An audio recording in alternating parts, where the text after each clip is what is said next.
Bismillahirrahmanirrahim. Assalamualaikum warahmatullahi wabarakatuh. Kali ini kita akan coba meneruskan pembahasan kita terkait dengan kepemimpinan. Salah satu faktor dan fungsi kepemimpinan adalah membuat visi bersama, membuat misi bersama dan tujuan bersama.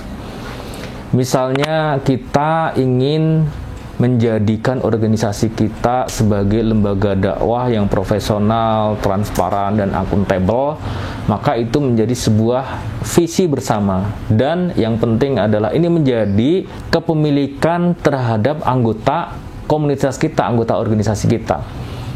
Nah, tahapan dari capaian visi misi itulah yang dinamakan tujuan.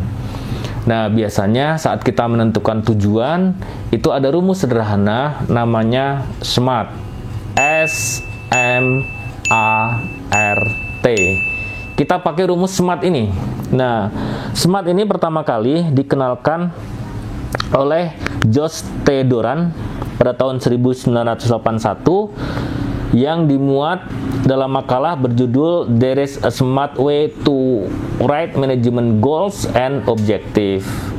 Beliau adalah direktur perencanaan di Washington Power Water. Nah, kita pakai ini ya referensinya. SMART, yang pertama S-nya. S-nya itu apa? Spesifik. Jadi kalau kita punya tujuan maka harus spesifik. Kenapa harus spesifik? Karena kalau misalnya terlalu luas, terlalu panjang, dan terlalu bertele-tele, kita jadi bias apa yang harus kita lakukan. Maka spesifik, terukur. Sehingga apa? Sehingga tujuan kita ya sangat spesifik, sangat mudah untuk disampaikan, mudah dikomunikasikan kepada tim kita. Yang kedua adalah measurable, terukur.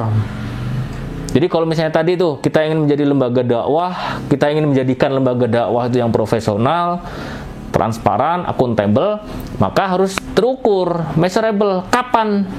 Tahun 2021, 2022, 2003, dan mencapaikannya apa? Apakah di audit akuntan publik, kemudian semua ada catatannya, kwitansinya, kalau dari sisi keuangan, kemudian audit legal, audit operasionalnya, semuanya terukur, measurable. Jadi kalau misalnya kita punya tujuan yang nggak ada ukurannya, maka ya kita biasanya tidak sungguh-sungguh untuk mencapainya. Nah, ukuran itu ada biaya, ada waktu, ada sumber daya yang harus dilakukan. Sehingga biasanya kalau suatu perencanaan yang baik, maka siapa yang mengerjakan, kapan selesai, apa tugas tim untuk mengerjakan itu, tugas-tugasnya, maka sudah tergambarkan dan teridentifikasi dengan baik. SMART, spesifik, measurable. A-nya achievement.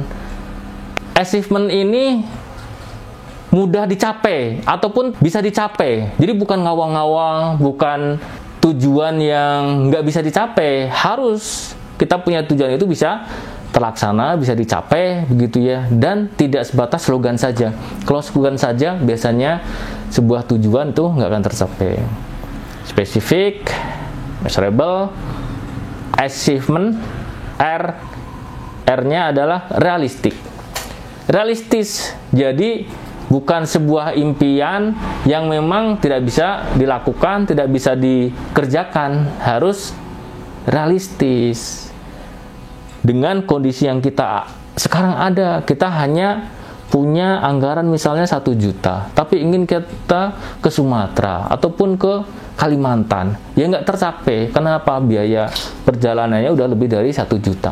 Realistik. Dengan apa? Dengan ukuran dari sumber daya kita.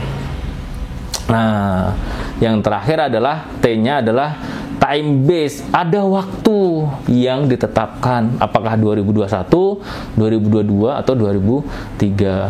Maka Bapak dan Ibu, sahabat-sahabat semuanya, kita nih sebagai seorang pemimpin, baik diri, keluarga, ataupun sebuah organisasi, ataupun komunitas, maka kalau kita ingin tujuan kita tercapai, maka salah satu hal yang bisa dilakukan adalah kita menggunakan rumus SMART ini.